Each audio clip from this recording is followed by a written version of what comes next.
Hello everyone, I am Sumit and welcome back to Seedlus IT. आज के इस lecture में हम एक नया चैप्टर अपने पाइथन प्रोग्रामिंग के फुल सीरीज के अंदर स्टार्ट करने जा रहे हैं और चैप्टर नंबर 6 है जिसका नाम है फंक्शंस। ठीक है।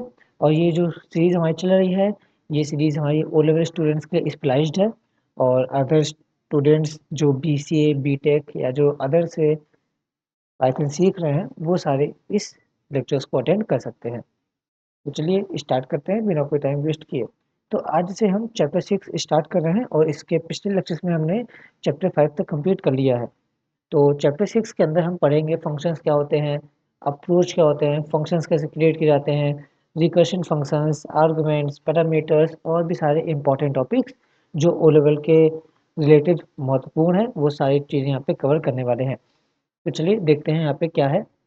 तो चैप्टर 6 के अंदर फंक्शंस के अंदर हम लोग सबसे पहले यहाँ पे बात करेंगे अप्रोच के बारे में। ठीक है। तो नॉर्मली दो प्रकार के अप्रोच होते तो ज़्यादा ही हैं। यहाँ पे लोग कुछ अप्रोच के बारे में पढ़ रहे हैं जैसे top down approach and bottom up approach. तो सबसे पहले देखते हैं टॉप डाउन अप्रोच क्या होता है। देखिए, तो top down approach of problem solving, problem solve करने का टॉप डाउन अप्रोच क्या है। In the top down approach, जिसको लोग बोलते हैं स्टेप वाइज डिज़ाइन। ठीक है, टॉप डाउन अप्रोच को बोलते हैं step wise design. In the top down approach a complex algorithm मतलब कि प्रॉब्लम। ठीक है, यहाँ पे प्रॉब्लम को बोला गया है complex algorithm is broken down into smaller fragments मतलब कि पार्ट्स। ठीक, मतलब कि यहाँ पे ये बोल रहा है कि टॉप डाउन अप्रोच में जो बड़ी बड़ी जो प्रॉब्लम्स होते हैं, जो बड़े बड़े कॉम्प्लेक्स एल्गोरिदम्स होते हैं, उनको छोटे छोटे पार्ट्स में ब्रेक किया जाता है जिन्हें हम मॉड्यूल्स कहते हैं। हमारे पास एक बहुत बड़ा प्रोग्राम होगा जो कि कॉम्प्लेक्स भी हो सकता है। उसी बड़े प्रोग्राम्स को हम लोग क्या करेंगे, आगे छोटे छोटे हिस्सों में डिवाइड कर देंगे और उन डिवाइड वाले हिस्से को हम लोग बोलते हैं मॉड्यूल्स बोलते हैं। ठीक है। देखिए, फिर दीज मॉड्यूल्स, मॉड्यूल्स क्या थे, हमारे पार्ट्स थे। ठीक, these modules then further broken down into smaller fragments that is called sub parts. अब इन्हीं मॉड्यूल्स को हम लोग और आगे और छोटे छोटे टुकड़ों में डिवाइड करते हैं। ठीक है, until all small parts are not divisible. और तब तक डिवाइड करते हैं जब तक कि उसको डिवाइड किया जा रहा है जहाँ पे वो एकदम इतनी स्मॉलेस्ट यूनिट पे आ गए, अब उनको आगे डिवाइड नहीं किया जा सकता तो फिर उनको वहाँ पे रोक दिया जाएगा। तो जब तक पॉसिबल है तब तक हम प्रोग्राम को आगे छोटे छोटे यूनिट्स में ब्रेक करेंगे और उनको हम लोग मॉड्यूल्स कहेंगे और मॉड्यूल्स के सब मॉड्यूल्स कहेंगे। ठीक, so this process is called modularisation. इस प्रोसेस को हम लोग बोलते हैं मॉड्यूलाइजेशन। ओके, सो मॉड्यूलाइजेशन क्या होता है। Modularisation is the process to break bigger problems into smaller parts. Okay, so however, हालांकि ड्यूरिंग दिस प्रोसेस, इस प्रोसेस के दौरान you must always maintain the integrity and originality of the algorithm. इस प्रोसेस के दौरान हमेशा अपने प्रोग्राम की इंटीग्रिटी को और उसकी ओरिजिनलिटी को मेंटेन करके रखना चाहिए। ठीक है, this approach makes it easy to think about the problem, code the solution, read the code and identifies bugs. क्या बता रहा है कि इस अप्रोच से हम किसी भी प्रॉब्लम के बारे में आसानी से सोच समझ सकते हैं, कोड का आसानी से सॉल्यूशन निकाल सकते हैं, प्रोग्राम को अच्छे से पढ़ सकते हैं और कोई भी अगर बग्स या फिर एरर्स हमारे प्रोग्राम के अंदर तो उसको आइडेंटिफाई कर सकते हैं। ठीक है, तो ये है हमारा क्या टॉप डाउन अप्रोच। तो हमने यहाँ पे क्या सीखा टॉप डाउन अप्रोच के अंदर कि जो बड़े बड़े जो प्रॉब्लम्स होती हैं उनको हम लोग यहाँ पे छोटे छोटे पार्ट्स में डिवाइड कर लेते हैं और उन डिवाइडेड पार्ट्स को बोला जाता है मॉड्यूल्स। और उन मॉड्यूल्स को फिर से और छोटे छोटे डिवाइड्स करेंगे, छोटे छोटे भागों में तोड़ेंगे जिनको बोलेंगे सब मॉड्यूल्स। ठीक है, या फिर सब पार्ट्स बोलेंगे उन्हें। ठीक है, चलिए अब देखते हैं इसके एडवांटेज, क्या क्या एडवांटेज हैं इसके अंदर टॉप डाउन अप्रोच के। तो देखिए, एडवांटेज यहाँ पे बताया जा रहा है कि ब्रेकिंग प्रॉब्लम्स इनटू पार्ट्स। ठीक है ना, breaking problems into parts help us to identify what needs to be done. जब हम प्रॉब्लम्स को छोटे छोटे हिस्सों में ब्रेक करेंगे तो हमें पता चलेगा कि हमें उन हिस्सों के साथ क्या करना है और कैसे उनका सॉल्यूशन निकालना है। ठीक है, at each step of refinement new parts will become less complex. ठीक, अब क्या मतलब है कि अब हर एक नए स्टेप पे हम लोग को जो है नया कॉम्प्लेक्स जो आएगा वो कम हो जाएगा और इसीलिए हमारे प्रॉब्लम को सॉल्व करने में बहुत ही ईज़ी होगा। मतलब चूँकि प्रॉब्लम बहुत बड़ा था, हमने उनको छोटे-छोटे भागों में तोड़ दिया, तो जो समस्या थी वो भी तो छोटी हो गई, है कि नहीं? इसलिए हमें कोड को सॉल्व करने में बहुत ही आसानी होगी। ठीक, so parts of the solution में turn out to be reusable और जो सॉल्यूशन हमें मिल रहा है, उसको हम लोग रीयूज़ भी कर सकते हैं। Breaking problems into parts allows more than one person to solve the problem. ठीक है? प्रॉब्लम को कई भागों में तोड़ने से ये भी होगा कि उस प्रॉब्लम को कई लोग सॉल्व कर सकते हैं, कई लोग इसमें अपना-अपना योगदान दे सकते हैं प्रॉब्लम को सॉल्व करने के लिए। ठीक है? तो ये हमने देखा यहाँ पे टॉप डाउन अप्रोच। अगर किसी भी प्रकार की समस्या है तो आप कमेंट करके पूछ सकते हैं। ठीक? चलिए आगे बढ़ते हैं। अब ये हमने देखा टॉप डाउन अप्रोच, अब इसका उल्टा भी है जिसको हम लोग बोलते हैं bottom up approach. Bottom up approach क्या होता है? बॉटम अप में क्या होता है? प्रोग्राम को नीचे से स्टार्ट करना, सॉल्व करना स्टार्ट करते हैं। देखिए, तो this approach focuses on designing an algorithm by designing at the very basic level and building up as it goes. तो इस प्रोसेस के अंदर हम लोग अपने एल्गोरिथम को डिज़ाइन करते हैं और इस तरीके से डिज़ाइन करते हैं कि उसको बहुत ही बेसिक लेवल से, बहुत ही फंडामेंटल लेवल से उसको डिज़ाइन करना स्टार्ट करते हैं। ठीक है ना? मतलब ये कि हमने टॉप डाउन में क्या पढ़ा कि बड़े प्रॉब्लम्स को छोटे भागों में तोड़ देना और बॉटम अप में पढ़ेंगे कि छोटे-छोटे भागों से ही स्टार्ट करेंगे और उनको बाद में बड़ा बना देंगे। ठीक है?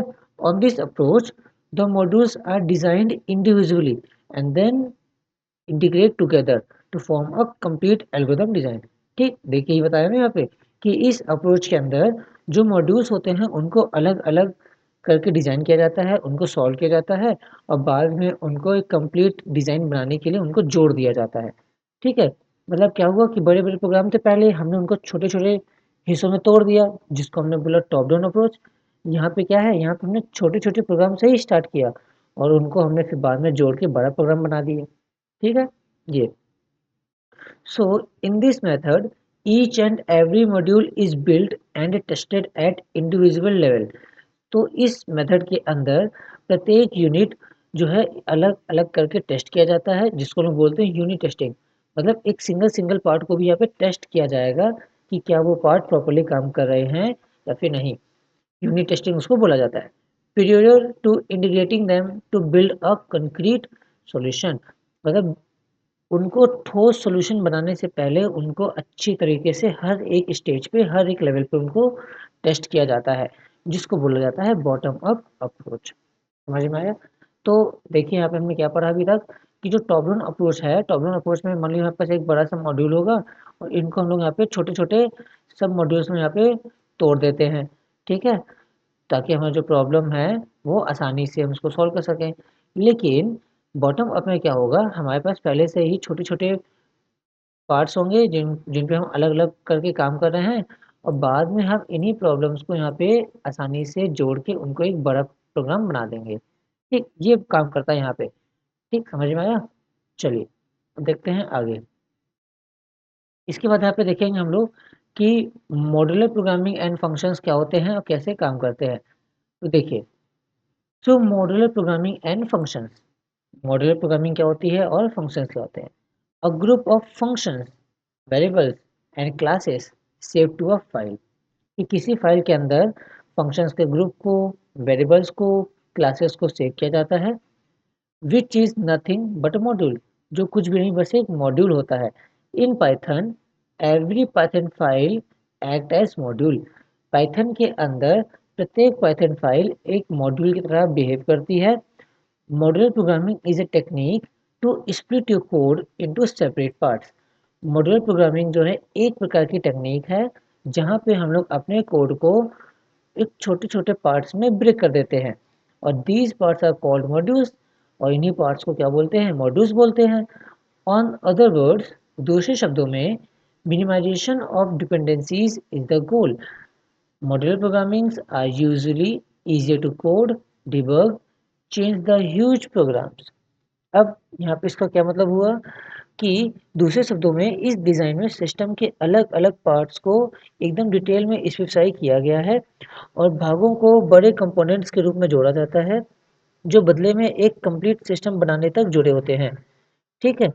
एंड ऑब्जेक्ट ओरिएंटेड लैंग्वेज जैसे कि सी, सी प्लस प्लस या जावा और भी बॉटम अप अप्रोच का यूज करते हैं। ठीक है। तो देखिए, यहाँ पे सिंपल सा मतलब ये हुआ कि बॉटम अप अप्रोच एक बहुत ही बेसिक लेवल पे स्टार्टिंग करता है। ठीक है, एकदम छोटे मॉड्यूल से स्टार्ट करेंगे और जैसे ही यह ऊपर जाता है, इस अप्रोच में मॉड्यूल्स को एक इंडिविजुअल रूप से डिज़ाइन किए जाते हैं और फिर एक कंप्लीट एल्गोरिथम डिज़ाइन बनाने के लिए इंटीग्रेट करते हैं।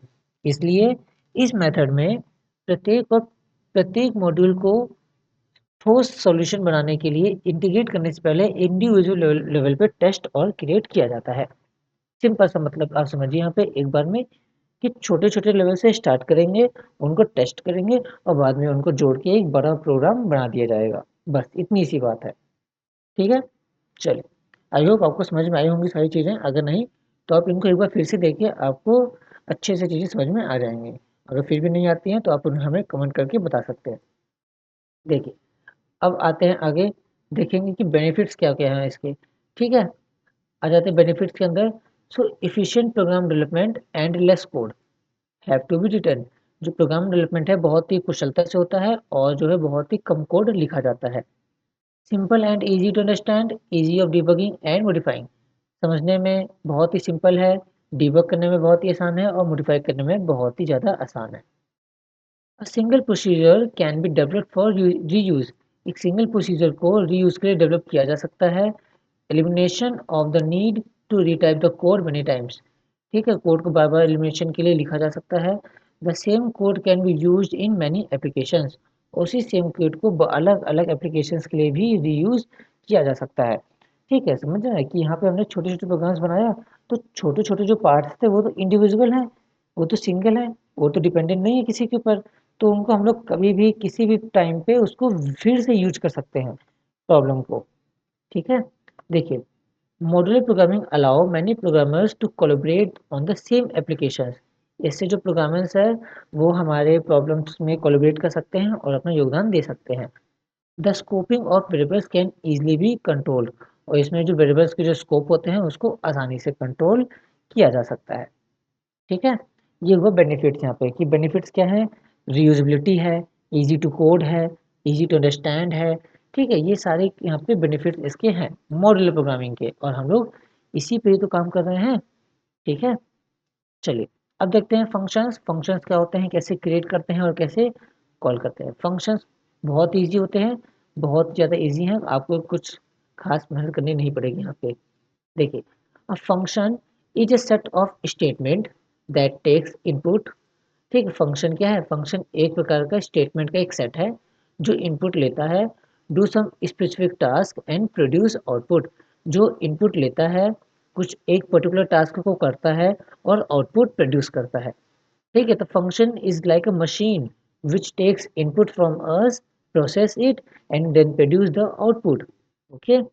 The idea is to put some commonly or repeatedly done tasks together and make a function so that instead of writing the same code again and again for different inputs। तो इसका idea जो है बहुत ही एकदम simple सा है कि हम जो प्रोग्राम्स होते हैं, जो लाइंस होती हैं कोड की, हमें वो बार बार लिखनी पड़ती हैं। इसलिए इन सबसे बचने के लिए यहाँ पे फंक्शंस को डिज़ाइन किया गया है जहाँ पे हम कोड को बार बार लिखने से बच सकते हैं। So we can call the functions. हम लोग फंक्शंस को कॉल कर सकते हैं क्रिएट करने के बाद। क्यों? देखिए, क्योंकि फंक्शन क्रिएट करना एक अलग चीज़ है और उसको यूज करना एक अलग चीज़ है। क्रिएट हम उसको एक बार करेंगे, लेकिन उनको हम कॉल और यूज बार बार करेंगे। ठीक है, तो हमें फंक्शन को कॉल करना पड़ता है उनको यूज होने के लिए। ठीक, the main purpose of function is code reusability. ठीक है, किसी भी फंक्शन का मेन पर्पस होता है reusability. These are two types, built-in functions and user-defined functions। ठीक है, functions दो प्रकार के होते हैं, built-in functions and user-defined functions। तो functions क्या हैं? function किसी स्टेटमेंट का एक सेट होता है जो कुछ एक स्पेसिफिक टास्क को करता है और प्रोड्यूस करता है आउटपुट। ठीक, जैसे Python function, print function, ID function, list function, tuple function, int, type of, जितने भी फंक्शन हमने अभी तक पढ़े हैं या फिर यूज किए हैं, वे सब बिल्ट इन फंक्शन है। मतलब हमने उनको बनाया नहीं है, हम बस उनको डायरेक्ट यूज कर रहे हैं। So they are called built in function. हम यहाँ पे सीखेंगे यूजर डिफाइंड फंक्शन क्या होते हैं, फंक्शन कैसे क्रिएट किए जाते हैं, खुद के फंक्शन कैसे क्रिएट किए जाते हैं और उन्हें कैसे कॉल किया जाता है। ठीक, वो देखेंगे अभी आगे, तब तक थोड़ा सा आगे देख लेते हैं एडवांटेज क्या होते हैं फंक्शन के, ये भी देख लेते हैं। देखिए, तो एडवांटेज क्या है, रीयूजेबिलिटी है फंक्शंस के अंदर, revoke any time and anywhere, revoke मतलब होता है कॉल करना, फंक्शन को कभी भी और कहीं भी कॉल कर सकते हैं, और फंक्शंस को छोटे छोटे भागों में और भी तोड़ जाता है, can be divided into multiple smaller programs. ठीक, अब फंक्शन कैसे क्रिएट करते हैं ये देखिए, पाइथन में फंक्शन डेफ डेफ कीवर्ड का यूज करके डिफाइन किया जाता है। ठीक है, तो फंक्शन क्रिएट करने के लिए हमें डेफ कीवर्ड का यूज करना पड़ेगा। देखिए एग्जांपल, जैसे यहाँ पे हम एक माई फंक्शन नाम का एक फंक्शन क्रिएट कर रहे हैं, और क्रिएट करने के लिए यहाँ पे हमने डेफ कीवर्ड का यहाँ पे देखिए यूज किया हुआ है। तो डेफ माई फंक्शन, इसके अंदर हमने यहाँ पे एक स्टेटमेंट लिखी प्रिंट हेलो वर्ल्ड। ठीक है, अब देखिए इस लेवल पे हमने क्या किया, यहाँ पे हमने फंक्शन को क्रिएट कर लिया यहाँ पे। ठीक, डेफ माई फंक्शन और इसका स्टेटमेंट है प्रिंट हेलो वर्ल्ड। तो जब जब हम माई फंक्शन को कॉल करेंगे, तब तक यहाँ पे हेलो वर्ल्ड जो है प्रिंट होगा, तब तक ये टास्क कंप्लीट होगा। अब फंक्शन को कैसे कॉल करेंगे, देखिए किसी फंक्शन को कॉल करने के लिए ब्रैकेट से पहले फंक्शन नेम यूज करें। ठीक, जैसे कि ये देखिए हमने यहाँ पे माई फंक्शन लिखा है, तो सेम यहाँ पे लिखेंगे माई फंक्शन और ब्रैकेट लगा देंगे। इससे क्या होगा, इससे हमारे फंक्शन कॉल हो जाएगा, क्या होगा, इससे हमारा फंक्शन यहाँ पे कॉल होगा और आउटपुट आ जाएगा हमारे पास हेलो वर्ल्ड। और जब फिर से लिखेंगे ये चीज़ माई फंक्शन, फिर से आउटपुट आ जाएगा हेलो वर्ल्ड। ठीक है, समझ में आया ना। तो ये हमने देखा आज कि फंक्शंस क्या होते हैं, कैसे क्रिएट करते हैं, कैसे कॉल करते हैं। साथ ही साथ हमने अप्रोचेस देखे, modular programming, bottom up approach and top down approach. ठीक, इसके जो प्रैक्टिकल्स हैं उसको हम लोग देखेंगे नेक्स्ट लेक्चर में। और फिर देखेंगे आर्गुमेंट्स क्या होते हैं, रिकर्शन फंक्शंस क्या होते हैं, पैरामीटर्स क्या होते हैं, और भी सारी चीज़ अभी बाकी हैं चैप्टर्स के अंदर। तो बने रहिए चैनल के साथ, और पिछले लेक्चर्स को कंप्लीट करते रहिए, नोट्स बनाते रहिए। And that's all for today's video. I hope you found this very helpful and learned something new. If you did, don't forget to give it a thumbs up, drop your thoughts or questions in the comments, and of course, subscribe and hit the notification bell so you don't miss future updates. Thanks for watching, and I'll see you in the next one. Until keep studying and keep growing. See you in the next lecture.